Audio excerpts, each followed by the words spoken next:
Next on the call will be Tyson Summers of Georgia Southern. He will join at 10:51 a.m. Central Time. As a reminder to callers, please press star 1 on your telephone's keypad to get in the queue to ask questions. Again, star 1 to get in the queue to ask questions for our next coach, Tyson Summers of Georgia Southern. We'll be joined by Coach Summers here shortly. Hey, do me a favor, please, and cut the music for this period, for these last two. Good morning, Coach Summers. How are y'all? Doing good. Thank you very much for joining us this morning. Everyone on the call, we are now joined by head coach Tyson Summers of Georgia Southern. If you have a question for Coach Summers, please press star 1 on your telephone's keypad at this time. Again, that's star 1 to get in the queue to ask questions for head coach Tyson Summers of Georgia Southern. The Eagles are coming off of a 54-0 victory against Savannah State last week, and now will travel to Mobile, Alabama this week to take on South Alabama. That game will be the first conference game of the Sun Belt season.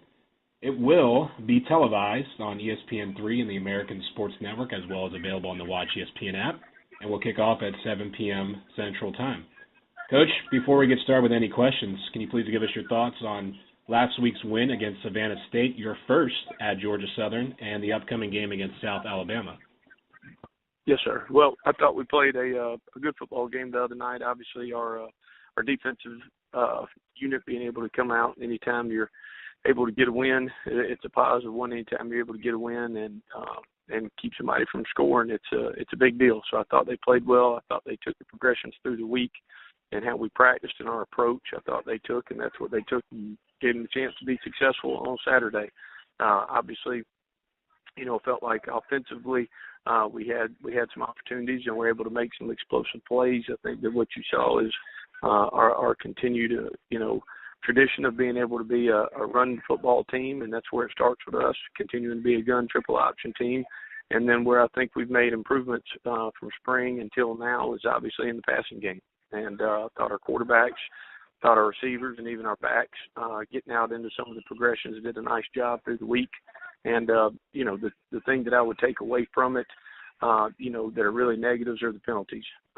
We got penalties on special teams that I thought really put us in a bind from an offensive line standpoint.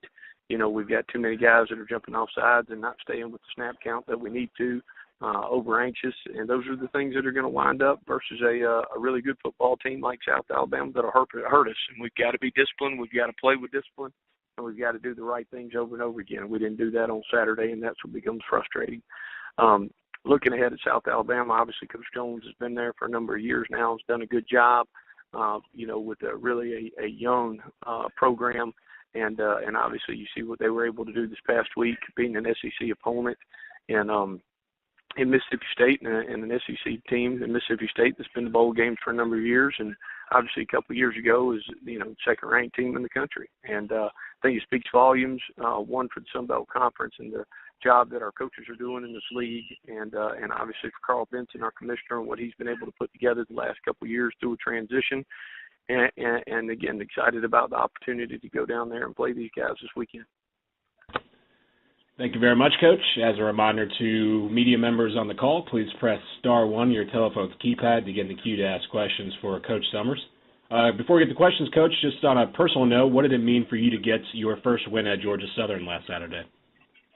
Well, I think just, going through the entire process, excuse me, and getting one under our belt. We've got a new staff, do things a little bit different way than what the last staff did. So kind of our last progression of this is a first time we're doing something, first time we went through spring, again, trying to make sure that they get the kids, our players and our coaches and our staff get to a routine, turnaround camp being our first time. And that's really hopefully our last go around of having a first that we had to go through. I thought our guys did a good job with it, and hopefully we can continue to move forward next week.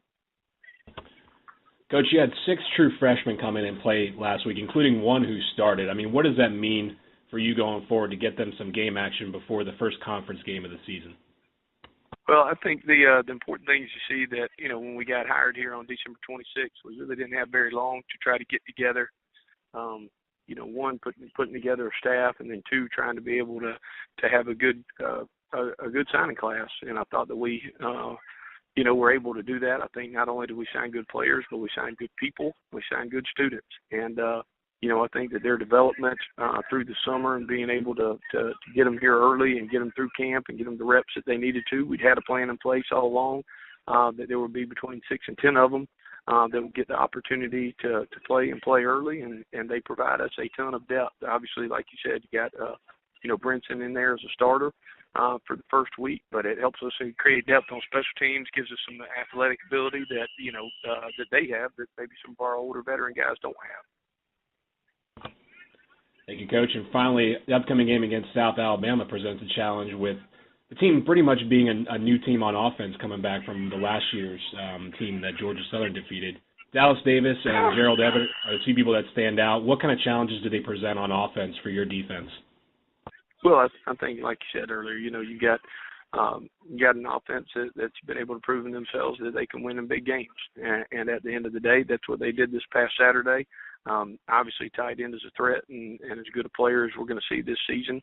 I think that the quarterback is a very good player, and I think that they've done a good job with, the improvement for their offensive line and with their running back. And, as you sit there and you look at it, I think that those guys have done a good job, obviously, and Coach knows what he's doing. He's been around the block between Coach Jones and Coach Vincent, and they were very impressive watching them this past Saturday.